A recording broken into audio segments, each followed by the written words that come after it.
Magandang gabi sa inyo guys. Meron akong ibabahagi sa inyo. Nakahukay ako ng crystal stone. Ito yung crystal stone.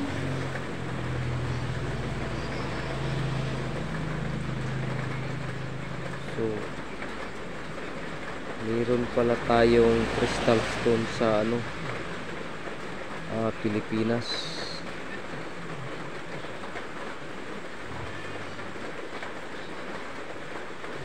Ito guys, pag nalinisan to, talagang magandang tingnan.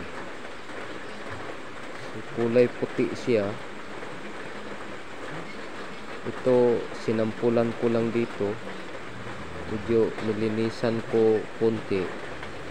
Hindi pa masyadong lumitaw yung talaga niya, yung tunay na kulay. Maganda to pag isander ko to. Maganda siya guys. Crystal stone. So napakatigas rin. Parang mga gemstone. Tigas. Ganda guys, maganda. Guys, crystal stone.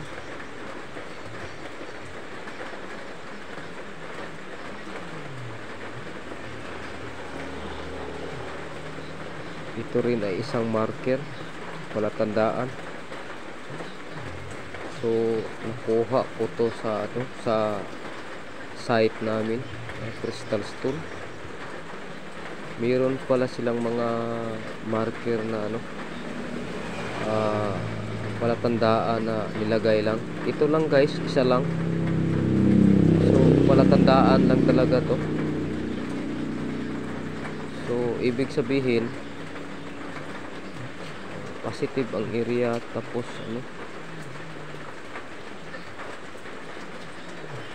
sa may gilid ng sapa. So pwede rin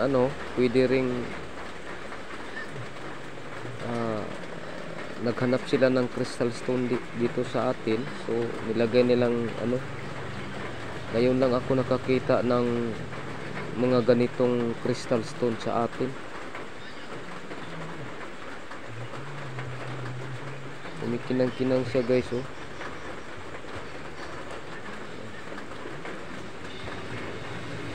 Pag nalinisan ko guys to, isander ko to. Ipakita ko uli pag na na polish na. Baka lumabas yung tunay na kagandahan niya. Kaso lang may butas-butas guys. Butas.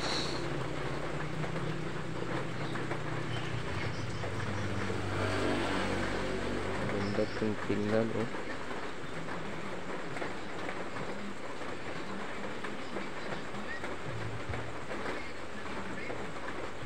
Para siyang guys, parang mukha, parang mukha. Parang guys, parang bungo guys, Tataob siya, ganyan. So para siyang guys, alanganin naman siya pyramid, pero kahawig siya.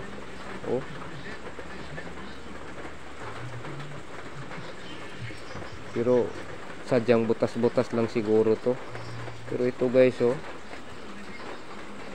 galing ng kalikasan.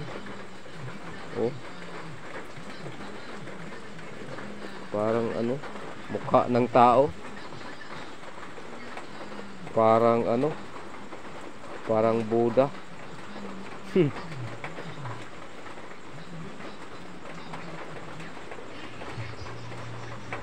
Hanggang dito lang po guys. Salamat po sa panonood. God bless.